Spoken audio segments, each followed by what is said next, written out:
बहू भात की रस्म धूमधाम से चल रही होती है और अहाना को सरकारी नौकरी मिलने की खुशी में घर में जश्न मनाया जा रहा होता है।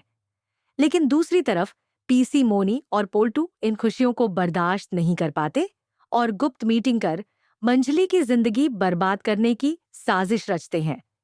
अगले ही दिन पीसी मोनी पोल्टू की दूसरी शादी करवाने का फैसला लेती है ताकि मंजली टूटकर खुद तलाक के कागजों पर साइन कर दे। इसके तहत पोल्टू की शादी पुजारी नाम की लड़की से तय कर दी जाती है। हद तो तब हो जाती है जब पीसी मोनी मंजली के कमरे में घुसकर उसके पुश्तैनी गहने और आभूषण तक छीन लेती है, यहाँ तक कि उसके मंगलसूत्र पर भी हाथ डालती है और कहती है कि अब इन चीजों पर मंजली का कोई हक नहीं।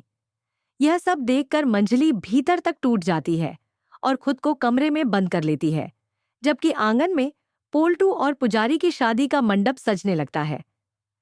बहुएं और दुर्गा देवी मंजली की हालत देखकर दुखी होती हैं, लेकिन अहाना उसे समझाती है कि रोने से नहीं, लड़ने से लोग मजबूत बनते हैं और बताती है कि पहली पत्नी के रहते दूसरी शादी करना कानूनन अपराध है।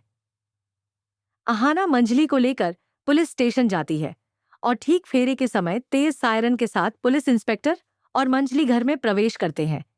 यह दृश्य देखकर पोल्टू, पीसी मोनी और पूरी सभा स्तब्ध रह जाती है। पुलिस साफ कहती है कि बिना तलाक दूसरी शादी करने पर 7 साल की जेल और भारी जुर्माना हो सकता है।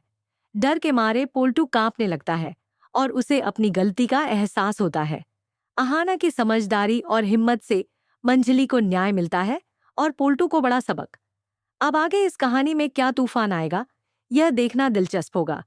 अगर चाहें तो मैं इसे संक्षेप में या 2 तो लंबा संस्करण या न्यूज़ रिपोर्ट स्टाइल में भी लिख सकता हूँ।